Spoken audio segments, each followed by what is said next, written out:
linen robe that came well below the knee, and a rude sort of sandal, and many wore an iron collar.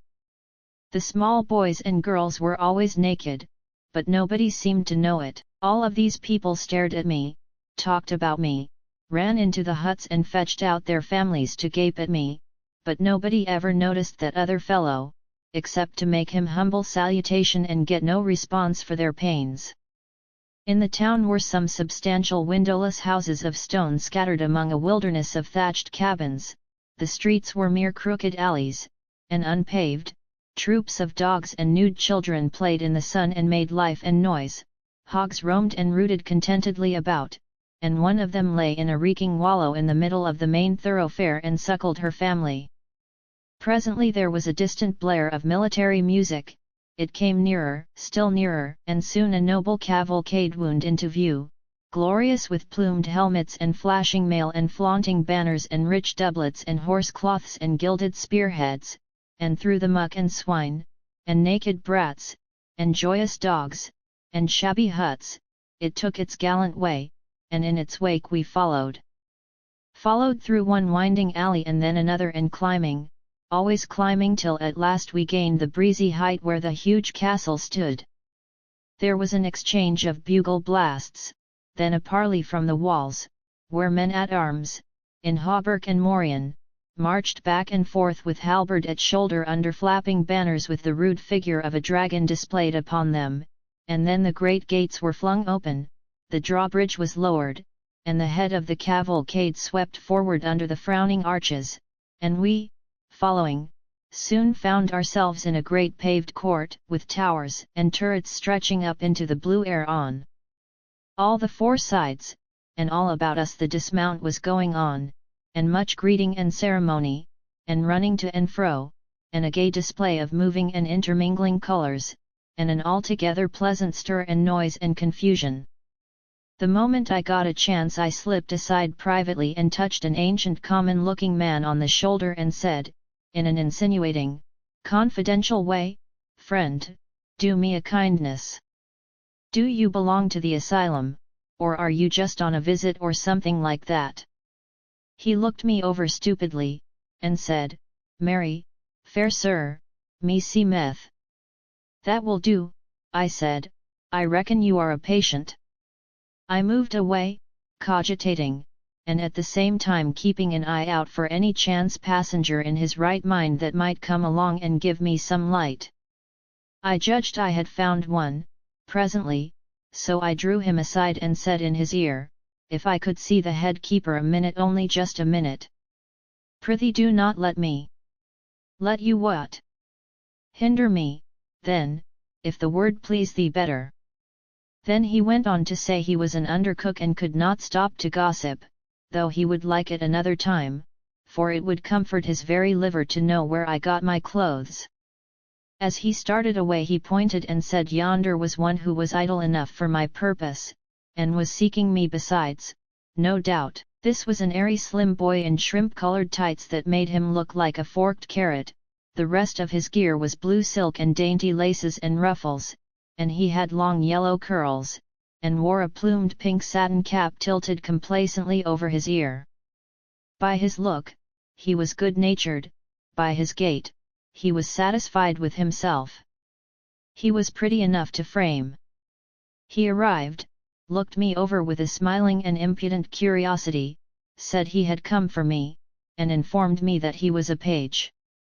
"Go long," I said, "you ain't more than a paragraph." It was pretty severe, but I was nettled. However, it never fazed him, he didn't appear to know he was hurt. He began to talk and laugh, in happy, thoughtless, boyish fashion, as we walked along, and made himself old friends with me at once, asked me all sorts of questions about myself and about my clothes, but never waited for an answer, always chattered straight ahead, as if he didn't know he had asked a question and wasn't expecting any reply, until at last he happened to mention that he was born in the beginning of the year 513. It made the cold chills creep over me. I stopped and said, a little faintly, "Maybe I didn't hear you just right. Say it again and say it slow." What year was it? 513. 513. You don't look it. Come, my boy, I am a stranger and friendless, be honest and honorable with me. Are you in your right mind? He said he was. Are these other people in their right minds? He said they were. And this isn't an asylum, I mean, it isn't a place where they cure crazy people. He said it wasn't. Well, then, I said, either I am a lunatic, or something just as awful has happened. Now tell me, honest and true, where am I? In King Arthur's court. I waited a minute, to let that idea shudder its way home, and then said, and according to your notions, what year is it now? 528 19th of June. I felt a mournful sinking at the heart, and muttered, I shall never see my friends again, never, never again. They will not be born for more than 1300 years yet. I seemed to believe the boy, I didn't know why. Something in me seemed to believe him, my consciousness, as you may say, but my reason didn't. My reason straightway began to clamor, that was natural.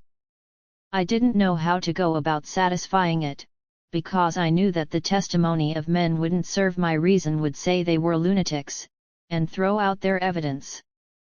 But all of a sudden I stumbled on the very thing, just by luck. I knew that the only total eclipse of the sun in the first half of the 6th century occurred on the 21st of June, AD 528, OS, and began at 3 minutes after 12 noon. I also knew that no total eclipse of the sun was due in what to me was the present year, i.e. 1879. So, if I could keep my anxiety and curiosity from eating the heart out of me for 48 hours, I should then find out for certain whether this boy was telling me the truth or not. Wherefore, being a practical Connecticut man, I now shoved this whole problem clear out of my mind till its appointed day and hour should come, in order that I might turn all my attention to the circumstances of the present moment, and be alert and ready to make the most out of them that could be made. One thing at a time, is my motto, and just play that thing for all it is worth, even if it's only 2 pair and a jack. I made up my mind to 2 things: if it was still the 19th century and I was among lunatics and couldn't get away, I would presently boss that asylum or know the reason why, and if, on the other hand, it was really the 6th century, all right, I didn't want any softer thing, I would boss the whole country inside of 3 months, for I judged I would have the start of the best educated man in the kingdom by a matter of 1300 years and upward. I'm not a man to waste time after my mind's made up and there's work on hand, so I said to the page, now, Clarence, my boy, if that might happen to be your name, I'll get you to post me up a little if you don't mind. What is the name of that apparition that brought me here?